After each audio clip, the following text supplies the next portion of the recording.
মুহাম্মাদের নূর।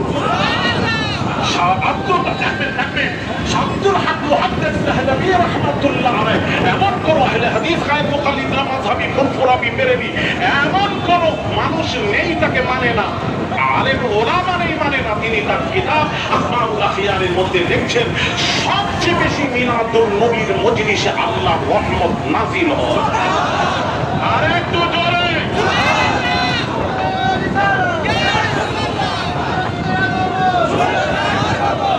সময় থাকলে একটা একটা করে বলতাম। অনেকেই বলে রাসূল সাহাবীরা তো এইভাবে জশ্নে জুলুস করেননি, সাহাবীর চেয়ে তোমরা বেশি ভালোবাসো, এটা একটা প্রশ্ন আছে। এইটুকু বলে আমি আমার শেষ করবো বাবাজি।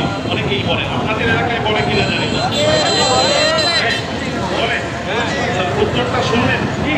এখন তারা বলে, শুনুন শুনুন, তারা বলে সাহাবীর চেয়েও তোমরা বেশি রাসূলকে ভালোবাসো।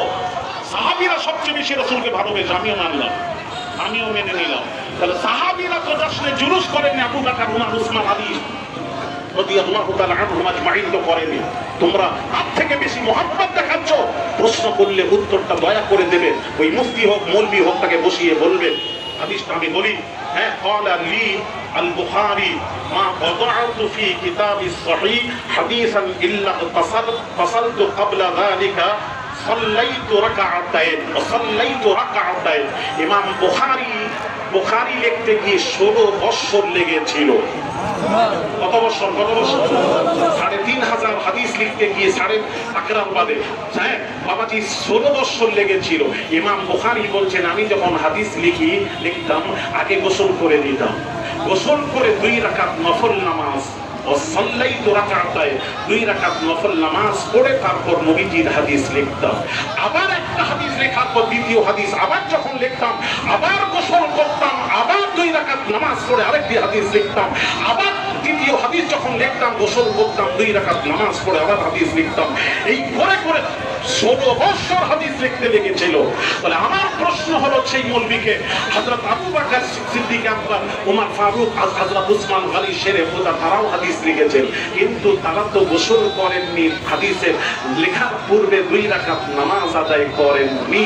তাহলে তারা যখন করেননি, ইমাম বুখারী করেছেন। এখন প্রশ্ন আসবে, ইমাম বুখারী কি আবু বকর, ওমর, উসমান, আলীর চেয়েও বেশি বুঝেছেন? ওনারা করেননি, ইনি করেছেন কেন? তাহলে আবু বকর যেটা করেছেন, নতুন জিনিস চালু করেছেন, এটা হলো শরীয়তে বিদআ। তাহলে বলতে হবে ইমাম বুখারী সবচেয়ে বড় বিদআতি। কথা বলছেন না কেন? আমার কাছে দলিল হাজারো আছে এই গুনাহগার আওলাদে রাসূলের কাছে। একটা শোনাতাম, আমার কখনো শোনাবো আপনাদেরকে, একটা খালি বলে যাচ্ছি। তাহলে বোঝা গেল আবু বকর সিদ্দিক, ওমর ফারুক, উসমান গনি শেরে খোদা যেটা করেননি, আবু বকর করেছেন। এটা হলো মুহাব্বত।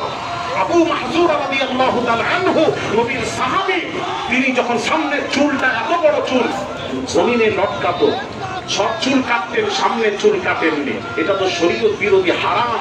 মেয়ের চুল রাখা হারাম, হারাম, হারাম। সাহাবীরা কেউ ফতোয়া দিচ্ছেন না। সাহাবীরা বলছেন হুজুর আপনি সব মাথার চুল কাটেন, সামনের চুলগুলো কাটেন না, এত বড় হয়েছে। আবু মাহজুর রাদিয়াল্লাহু তাআলা আনহু নবীর সাহাবী উত্তর দিচ্ছেন, আল্লাহর নবী, দয়ার নবী রাহমাতুল লিল আলামিন আমার পেশানিতে হাত মোবারক, দস্ত মোবারক এইভাবে রেখেছিলেন।